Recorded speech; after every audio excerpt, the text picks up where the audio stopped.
आज धोकादायक इमारती नसताना देखील आज कुठलीही इमारत धोकादायक नसताना आज कुठलीही इमारत धोकादायक नसताना ते धोकादायक दाखवून ते नवीन प्रस्ताव बनवले जातात, नवीन प्रस्ताव बनवले जातात, नवीन प्रस्ताव हे तयार केले जातात आणि निविदा केली जातात.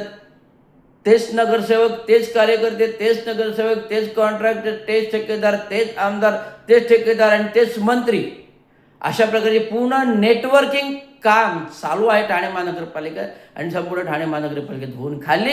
पण आमच्याकडे कर्मचाऱ्यांना द्यायला पैसे नाहीत. आमच्याकडे कर्मचाऱ्यांना द्यायला पैसे नाहीत. ही महानगरपालिकेची अवस्था आज भिकेला लागलेली आहे. आता येणाऱ्या निवडणुकावर किती करोडो खर्च येणार आहे, तर महानगरपालिकेकडे पैसेच नाही आहेत.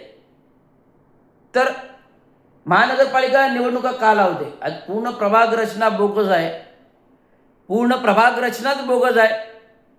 2011च्या जनगणनेनुसार तर तेव्हाची 18 लाख लोकसंख्या होती आणि आज 28 लाख लोकसंख्या आहे. तर 10 लाख लोकांना मतदान करायचा अधिकार प्राप्त होणार नाही का? भले 2011 जनगणना झाली, आता अजून व्हायची बाकी आहे, 2026मध्ये होणार आहे. परंतु जनगणना त्या काळाची म्हणजे तीच लोकसंख्या अभिप्रेत आहे का?